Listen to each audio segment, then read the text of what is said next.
다니엘 10장 말씀부터 보실게요. 다니엘은 느부갓네살 왕 때에 꿈을 해석하여서 이 나라의 큰 어른으로 그렇게 지냈고요. 느부갓네살 왕 다음 벨사살 왕 때도 그러한 모습으로 지냈고요. 그 이후에 왕 때도 지금 계속해서 다리오 왕 때도 그랬고요. 그리고 이제 10장에 나오시면 바사왕 고레스 제3년에 다니엘의 이야기가 나오고 있습니다. 이미 80대가 넘은 그러한 모습인데요. 10장 1절을 보시면 바사왕 고레스 제3년에 한 일이 벨드사살이라 이름한 다니엘에게 나타났는데 그 일이 참되니 곧 큰 전쟁에 관한 것이라. 다니엘이 그 일을 분명히 알았고 그 환상을 깨달았다라고 이야기하고 7장과 9장, 7장, 8장, 9장의 이 환상은 다니엘이 깨닫지 못해서 어땠어요? 많이 아팠어요. 근심이 있었고 번민이 있었고 이 환상의 뜻이 무엇인지 알지 못해서 마음이 많이 답답했어요. 그런데 10장에 나오는 바사왕 고레스 3년에 있었던 이 환상은 다니엘이 다 깨달았고 알았다라고 지금 이야기해 주고 있어요. 2절을 보시면 그때 나 다니엘이 새 이래 동안 슬퍼하며 새 이래가 차기까지 좋은 떡을 먹지 아니하고 고기와 포도주를 입에 대지 아니하며 또 기름을 바르지 않았다라고 이야기하고 있어요. 큰 전쟁에 관한 환상을 다니엘이 깨닫고 알게 되자 다니엘이 했던 것은 3주 동안 새 이래 동안 21일 동안 애도의 기간을 가지면서 금식하고 기도했던 저희가 잘 아는 다니엘의 21일 기도에 대해서 지금 보여주고 있어요. 21일 동안 슬퍼했고요. 그리고 좋은 것을 취하지 않았고 입에 고기와 포도주를 대지 않았다라고 이야기하고 있어요. 특별히 하나님 앞에 21일 동안 구별하여서 지금 보내고 있죠. 그때 보았던 환상의 내용은 이렇습니다. 4절을 보시면 첫째 달 24일에 내가 히데겔이라 하는 큰 강가에 있었는데 그때 내가 눈을 들어 바라본 즉 한 사람이 세마포 옷을 입었고 허리에는 우바스 순금을 띠를 띠었더라.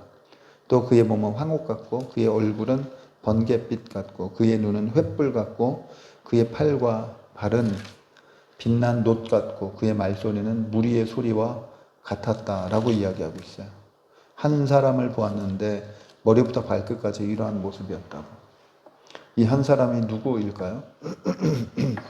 요한계시록에 보면 보좌에 앉으신 어린 양 예수님의 모습이죠. 그 모습을 다니엘이 지금 보고 있는 거예요. 그러니까 우리는 역사 가운데 시간 가운데 살아가죠. 과거와 현재 미래의 삶을 살아요. 과거는 과거의 일이고 미래는 아직 오지 않은 장차될 일이죠. 그런데 하나님의 세계는 과거와 현재가 미래가 똑같아요. 하루가 1000년 같고 1000년이 하루 같아요.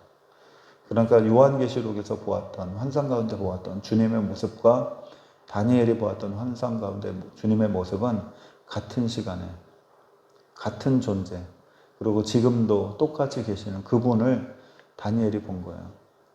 다니엘도 보았고 에스겔도 보았고 사도 요한도 보았고 그리고 2000년이 지난 지금도 이 모습 그대로 계실 거예요. 과거, 현재와 미래가 동시에 계신 분이기 때문에 이 모습은 지금도 현재 진행형이라는 사실을 기억해 보세요. 그래서 다니엘에게만 보여주신 모습이 아니고요. 사도 요한에게만 보여주신 모습이 아니고 지금도 동일한 분으로 우리가 볼 모습이라는 사실을 한번 깊이 한번 생각해 보세요. 7절에 이 환상을 나 다니엘이 홀로 보았고 나와 함께 한 사람들이 이 환상을 보지 못하였어도 그들이 크게 떨며 도망하여 숨었다. 눈으로는 다니엘 혼자 보았으나 지금 다니엘이 어디 있었냐면 히데겔이라는 큰 강가, 공개적인 장소에 있었어요.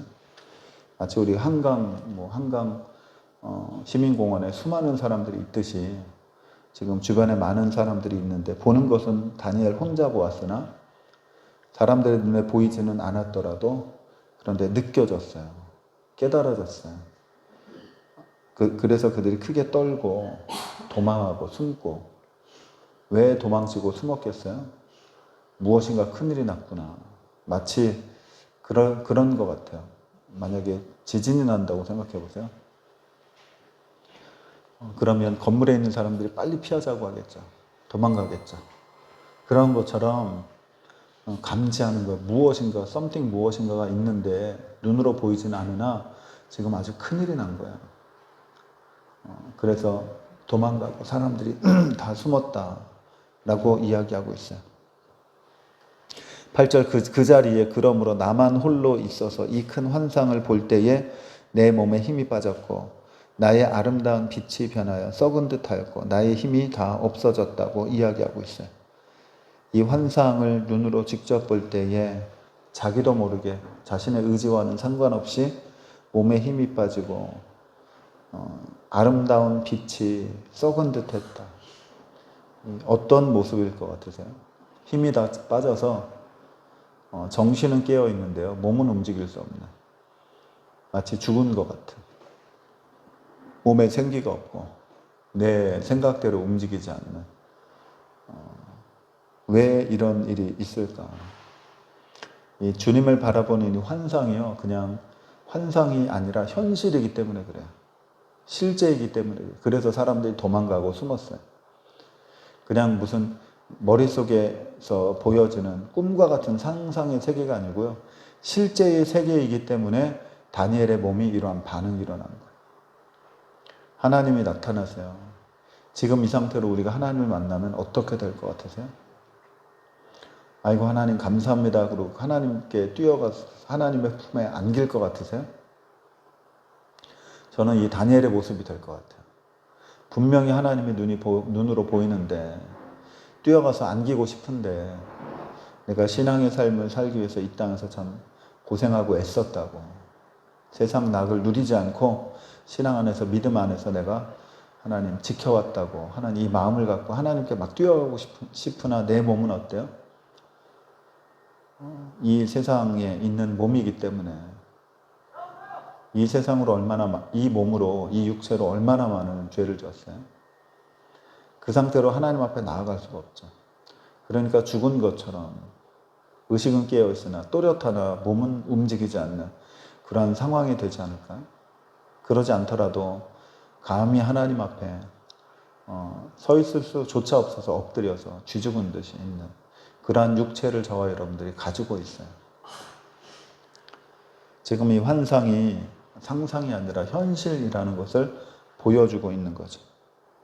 9절을 보시면 내가 그 음성을 들었는데 그의 음성을 들을 때에 내가 얼굴을 땅에 대고 깊이 잠들었다. 그 음성을 듣는데 그 음성을 듣고 얼굴을 땅에 대고 깊이 잠들었다고, 실신했다고, 정신을 잃었다고. 음성이 어땠을까요? 사람들도 이 음성을 감지해서 막 숨고 도망가고 큰일 났다고 빨리 피하자고 뿔뿔이 흩어지고 그리고 다니엘은 이 음성을 듣고 깊이 잠들었다고. 자장가 같아서 잠들진 않았을 거예요. 10절을 보시면 한 손이 있어 나를 어루만지기로 내가 떨었더니 그가 내 무릎과 손바닥이 땅에 닿게 일으키고 무릎과 손바닥이 땅에 닿게라는 말은 엎어져 있는 거죠.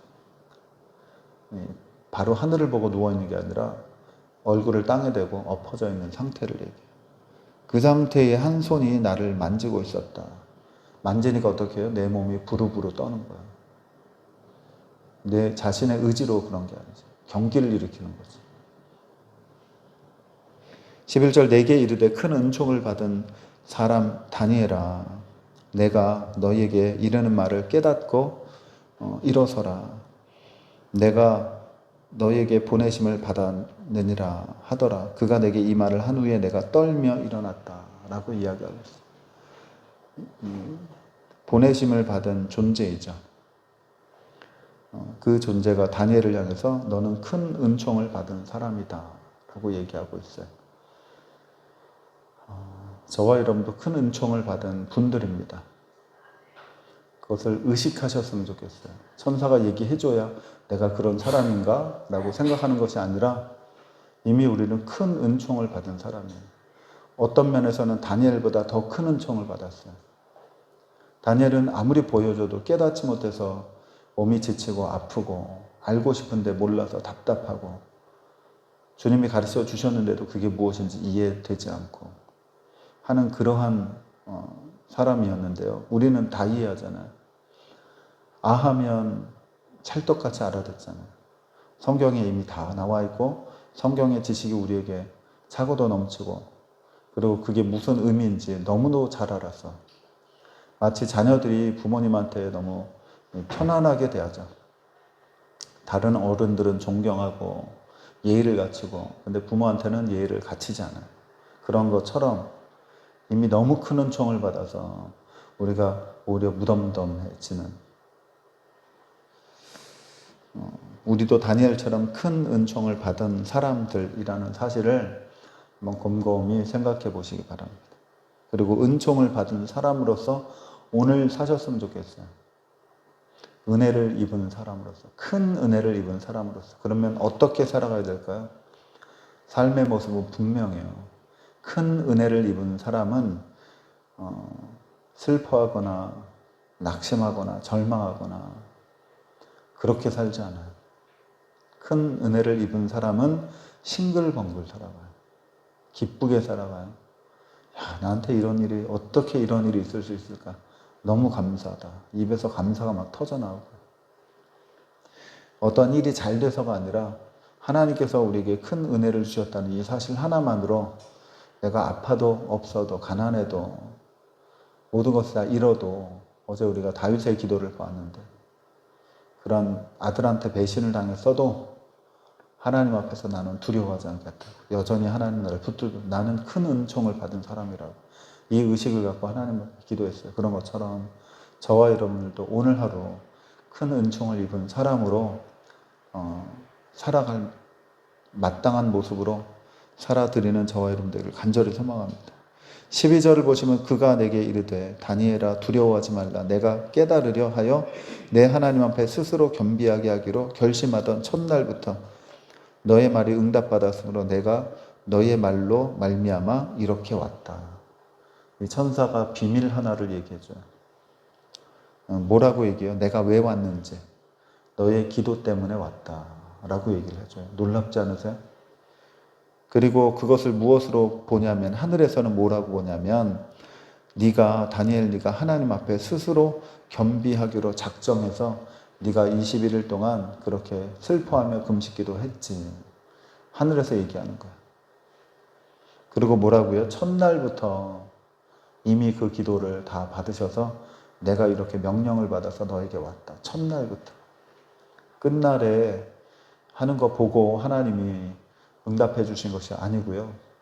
시작하는 때부터 다니엘이 무릎 꿇고 기도하는 그 순간 앞전에도 가브리엘 천사를 보내셨잖아요.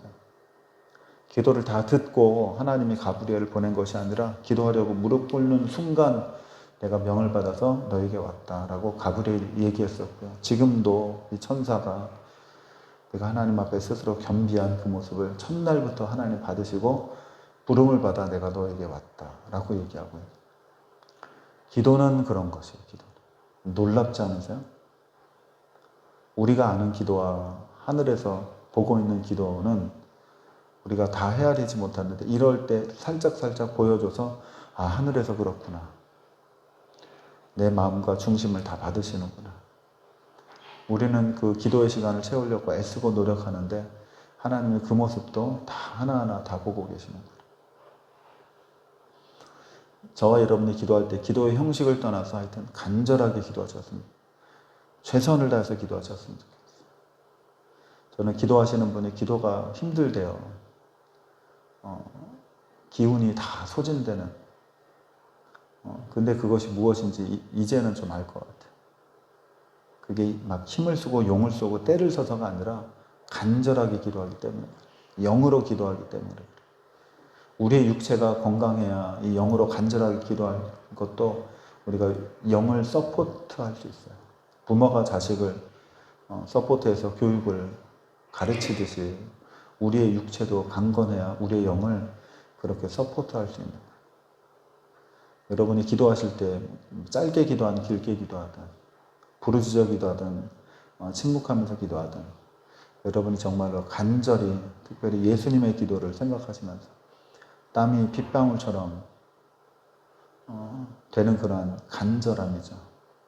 그런 마음을 실어서 우리가 함께 기도하면 하나님께서 다니엘에게 말씀하셨던 것처럼 하나님 앞에 겸비하며 네가 제대로 기도하는구나. 이 땅에 수많은 사람들이 기도하지만 허공을 치는 기도가 많은데 너는 진실하게 기도하는구나. 그래서 하나님이 필요하면 천사를 보내주시고 상황을 막아주시고 이미 응답받는 기도를 무릎 꿇을 때부터 들을 수 있는 그러한 저와 여러분들이 될 수 있어요.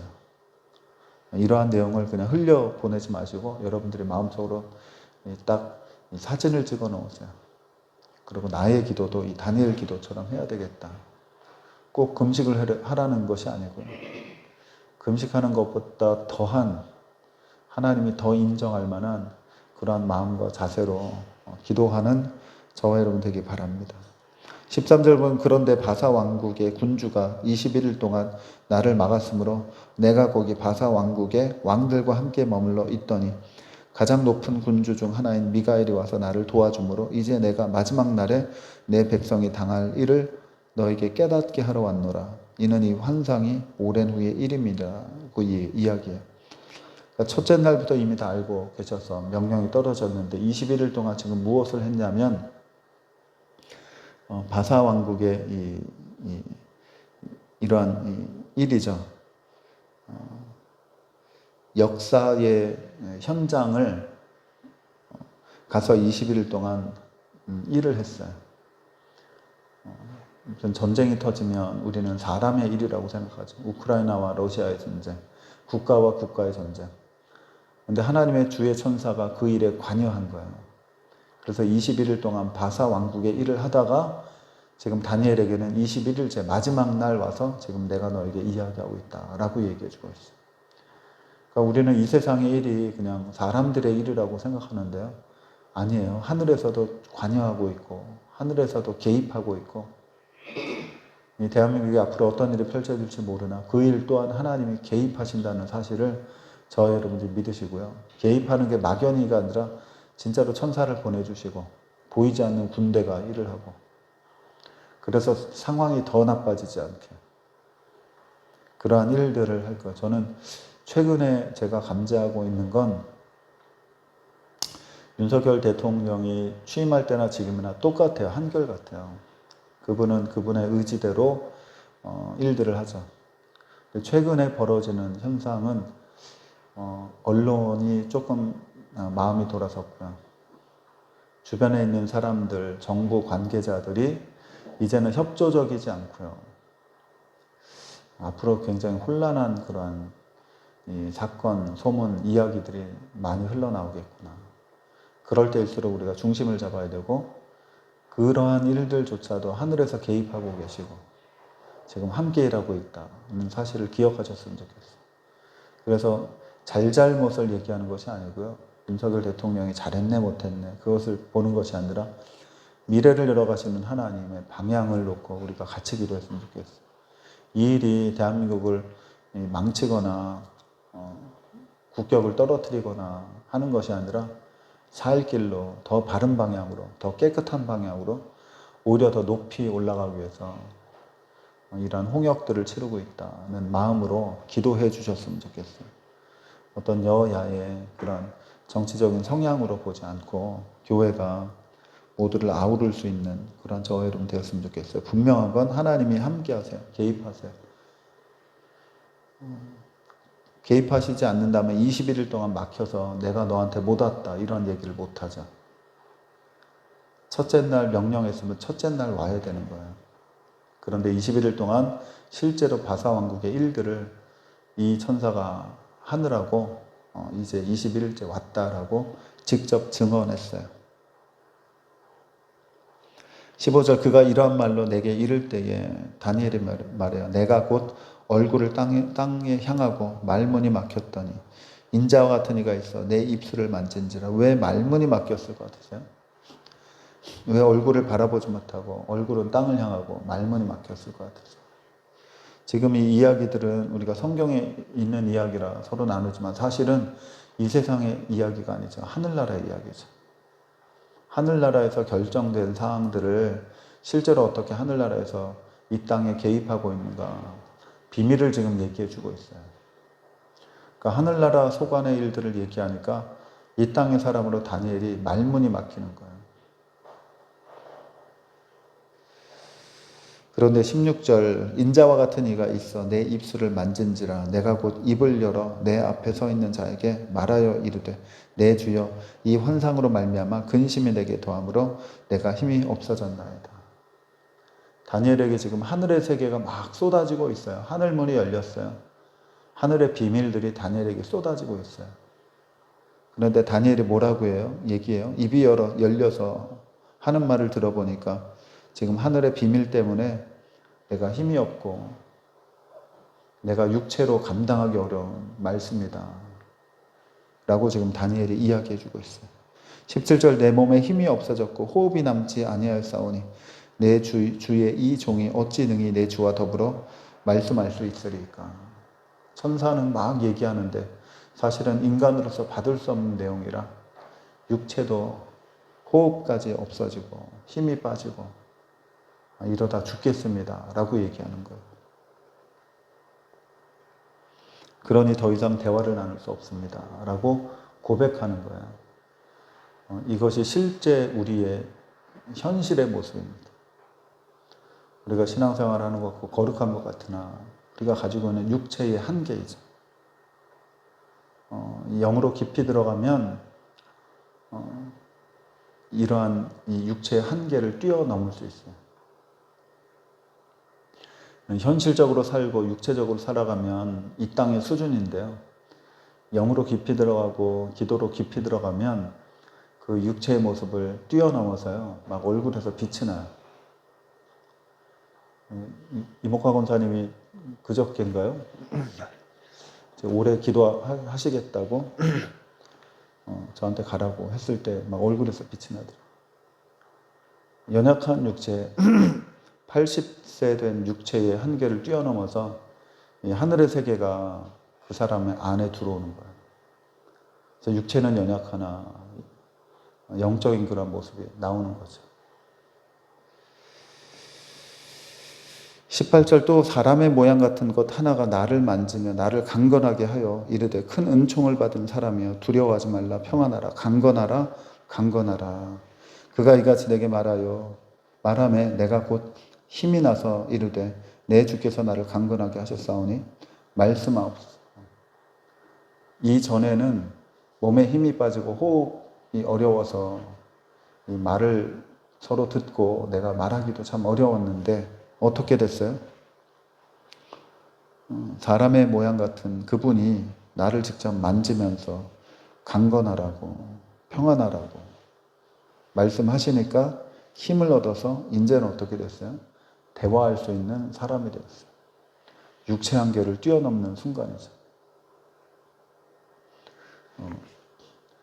육체의 한계를 뛰어넘는 순간이 반드시 있어요. 그러려면 한계에 다다라야 돼요.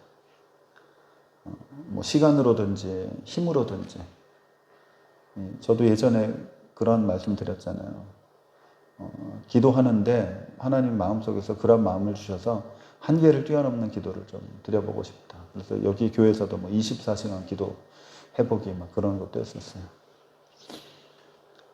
제가 한국에 와서 기도원에서 이제 사역을 위해서 기도하면서 하나님이 저에게 주신 마음이 주여라는 말로 8시간 기도하게. 그 마음을 저에게 주셨어요. 그래서 주여만 부르짖었어요. 이 한탄강에 있는 기도원에서 야외에서 이 바위 위에서 8시간 주여만 외쳤어요. 그랬는데 어느 시간이 한 3시간, 4시간 지났나? 뭐가 갑자기 뻥 뚫리는데요. 그때가 육체의 한계를 뛰어넘는 그 순간이었던 것 같아요. 뭐 3시간, 4시간 기도하면 목도 쉴 수 있고요. 그럴 수 있는데 그러한 육체 한계를 뛰어넘으니까 마치 걸어가다가 자동차를 탄 것 같은, 그리고 이 꽉 막혀 있는 도로를 달리다가 뻥 뚫린 고속도로를 달리는 것 같은 그러한 순간이 갑자기 찾아오더라고요. 그러니까 몸이 지치고 힘든데 여전히 그런데 그 한계를 돌파하면 하나님께서 새 힘을 주세요. 육체의 힘을 주세요. 기도할 수 있는 힘을 주세요. 그래서 기도할 수 있는, 나의 힘으로는 되지 않는 것을. 그러한 경험을 지금 다니엘이 하고 있어요. 그 얘기를 해주고 있어요. 내가 곧 힘이 나서 내 주께서 나를 강건하게 하셨사오니 이제는 말씀하옵소서. 내가 듣고 저도 이야기하겠습니다. 이 고백이 나오는 거예요. 그러한 육체의 한계를 여러분이 도전하셨으면 좋겠고요. 한계를 뛰어넘는 분들이 되셨으면 좋겠어요. 내 한계, 내 수준에 그냥 머물러 있는 신앙생활이 아니라 이것을 뛰어넘어야 돼요. 사람마다 다 달라요. 여러분들이 스스로 한번 도전해 보세요. 나의 육체의 한계를 뛰어넘어서 영의 세계로 나아가리라. 그것이 기도가 될 수 있고 여러분이 가정에서 성경 말씀이 될 수가 있어요. 성경 말씀도 그냥 한 장 읽고 덮는 것이 아니라 내 육체의 한계를 뛰어넘는, 성경 읽으면 읽을수록 눈도 침침해지고 머리도 아프고 그런 순간이 반드시 와요. 근데 그때 멈추지 마시고요. 계속 가는 거죠. 계속. 아직 뭐 아프면 아프지 뭐. 하나님 말씀 읽는데 아픈들 좀 어때? 그런 마음으로 계속 읽는 거죠. 그러다 보면 갑자기 하나님이 힘 주시고 눈이 맑아지고 머리가 개운해지고 몸이 무거웠는데 가벼워지고 하는 그런 체험이 있어요. 기도와 말씀 속에, 찬양 속에, 하나님의 세계 깊이로 들어가면 반드시 육체 한계에 부딪히고요. 그것을 뛰어넘는 경험이 반드시 있어요. 그럼 우리가 신앙이 성숙해지는 거죠. 그런 도전을 스스로 꼭 해보시기를 바랍니다. 20절, 그가 이르되 내가 어찌하여 너에게 왔는지 네가 아느냐. 이제 내가 돌아가서 바사 군주와 싸우려니와 내가 나간 후에 헬라의 군주가 이를 것이라. 오직 내가 먼저 진리의 글에 기록된 것으로 너에게 보이리라. 나를 도와서 그들을 대항할 자는 너의 군주 미가엘 뿐이니라. 이제 미가엘과 함께 무슨 일을 하냐면 바사 왕국을 끝이 나고 이제 헬라의 시대가 찾아오는 그것을 지금 군대끼리 나라끼리 한 것이 아니고 이 천사와 그리고 미가엘 하늘의 군대 장관이 가서 직접 할 것이다. 그러니까 국가로 말하면 한 나라의 대통령이 새로 뽑히고 새로운 인물이 서는 그것도 하나님이 관여하시고 주의 천사로 인해서 필요한 일꾼을 세우시고요. 때로는 시대가 필요하면 악역도 감당할 사람을 보내주시고 다 필요해서 하나님께서 세우셨어요. 그것을 이제 앞으로 할 것이다 라고 비밀을 얘기해 주시면서 11장으로 가보시면 내가 또 메대 사람 다리오 원년에 일어나 그를 도와서 그를 강하게 한 일이 있었다. 메대 나라도 이 바벨론 느부갓네살이 멸망당하고 메대 바사가 일어날 때도 내가 그 일을 했다라고 천사가 직접 와서 자기가 한 일을 얘기해 주고 있고 이제 헬라 시대가 열려지는데 그것도 지금 내가 할 것이다. 헬라 시대가 가면 로마 시대가 올 것인데 그것도 내가 할 것이다. 그리고 그 안에 예수님이 오시는 거죠. 놀라운 사실이에요. 대한민국이 공산화가 될 수 있었어요. 근데 그것도 하나님께서 직접 관여하셨어요. 우리는 어떻게 이해하고 있어요? 인천 상륙작전을 하고 메가더 장군이 이런 일을 해서 우리가 이렇게 자유의 나라가 되었다. 얼마나 감사한지 모른다. 그거는 이 땅에서 보는 수준이죠. 하늘에서는 무슨 일을 하셨을까요? 분명히 하늘에서 일하세요. 그랬기 때문에 이렇게 됐어요. 그래서 앞으로 될 일을 11장 가득히 보여주고 계시고요. 12장으로 가보시면 12장 1절 그때 내 민족을 호위하는 큰 군주 미가엘이 일어날 것이요 또 환란이 있으리니 이는 개국 이래로 그때까지 없던 환란일 것이며 그때에 내 백성 중에 책에 기록된 모든 자가 구원을 받을 것이다. 7년 대환란을 얘기해 주고 있어요. 이때까지 없었던 큰 환란이 일어날 것이고, 그리고 책에 기록된, 생명책에 기록된 모든 사람이 구원을 받을 것이다 라고 다니엘에게 얘기해 줬어요. 2절 땅의 티끌 가운데 자는 자 중에 많은 사람이 깨어나 영생을 받는 자도 있겠고 수치를 당하여 영원히 부끄러움을 당할 자도 있을 것이다. 땅의 티끌 가운데 자는 자가 누구예요? 죽어서 흙으로 돌아간 사람들이죠. 그 사람들의 부활, 육체의 부활을 얘기해요. 육체가 부활하면 영생을 받는 자, 천국에 들어가는 자도 있겠고 수치를 당하여 영원히 부끄러움을 지옥에서 당하는 사람들도 있다라고 다니엘에게 얘기해주고 있어요. 그런데 3절을 보시면 지혜 있는 자는 궁창의 빛과 같이 빛날 것이요 많은 사람을 옳은 대로 돌아오게 한 자는 별과 같이 영원토록 빛나리라 라고 이야기하고 있어요. 이 말씀을 가만히 보세요. 누가 지혜 있는 자예요? 누가 똑똑한 자예요? 학위를 따고 명예를 얻고 그러한 사람이 아니고요. 여기에서 보면 많은 사람을 옳은 대로 돌아오게 한 자는 별과 같이 빛나는 지혜로운 삶을 살 것이다. 왜냐하면 지혜로운 자는 궁창의 빛같이 빛나는 삶이기 때문에 그렇다. 저와 여러분들이 이러한 빛나는 분들이 되길 바랍니다. 영원히 빛나는 분들, 천국에 가서 더 귀한 분들, 보석 같은 분들. 그러려면 어떻게 해야 돼요? 많은 사람을 옳은 대로 돌아오게 해야 돼요.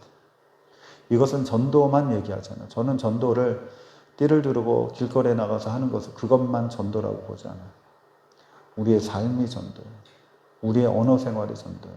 우리가 평소 무슨 의식을 갖고 어떤 생각을 갖고 사느냐, 이것이 전도의 삶이에요. 그래서 여러분의 삶을 보고 사람들이 그냥 예수 믿기로 작정하는 거죠. 저분을 보니까 정말 하나님이 계신 것 같아. 저분을 보니까 나도 신앙생활하고 싶어.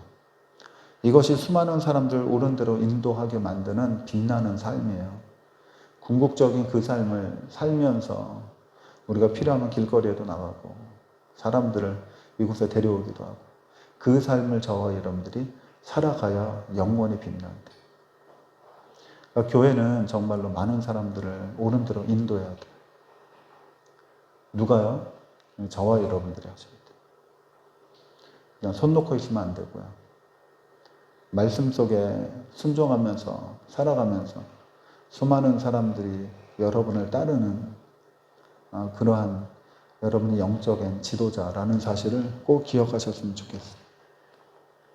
4절 다니엘아 마지막 때까지 이 말을 간수하고 이 글을 봉함하라. 많은 사람이 빨리 왕래하며 지식이 더하리라. 하나님이 이 마지막 말씀을 닫으셨어요. 열어놓지 않았어요. 9절을 보시면 그가 이르되 다니엘아 갈지어다. 이 말은 마지막 때까지 간수하고 봉함할 것이니라. 많은 사람이 연단을 받아 스스로 정결하게 하며 회개할 것이나 악한 사람을 악을 행하니 악한 자는 아무것도 깨닫지 못하되 오직 지혜 있는 자는 깨달으리라. 마지막 시대가 될수록 선한 사람은 선하게 살고요. 악한 사람은 악하게 살아요. 11절 매일 드리는 제사를 폐하며 멸망하게 할 가증한 것을 세울 때부터 1290일을 지낼 것이라. 3년 6개월 예배를 드릴 수 없는 시대가 올 것이다 라고 이야기하고 있어요. 12절 기다려서 1335일까지 이르는 그 사람은 복이 있으리라. 이 3년 6개월 동안 인내하는 사람이죠. 그 사람은 복이 있을 거래요. 그러면서 마지막에 해주신 말씀은 13절 너는 가서 마지막을 기다리라. 이는 내가 평안히 쉬다가 끝날에는 내 몫을 누릴 것이니라. 다니엘에게 해준 말이 뭐예요? 마지막 날까지, 이날까지 기다리는 삶을 살아라. 저와 여러분에게 주신 말씀이죠. 저와 여러분이 어떻게 살아가야 될까요? 마지막을 기다리며 재림의 날을 기다리며 살아가는 사람.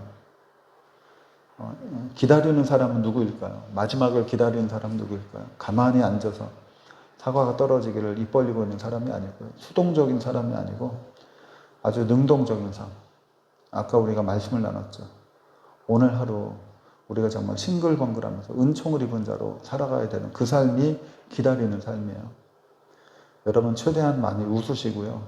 최대한 많이 기쁨을 누르시고 최대한 많이 이 기다리는 삶, 능동적인 삶, 은혜를 입은 삶 최대한 많이 감사하시고, 저 사람은 어떤 좋은 일이 있길래 저렇게 살아갈까, 사람들로 하여금 궁금증을 일으키는 그러한 삶을 사는 것이 마지막을 기다리는 삶이에요.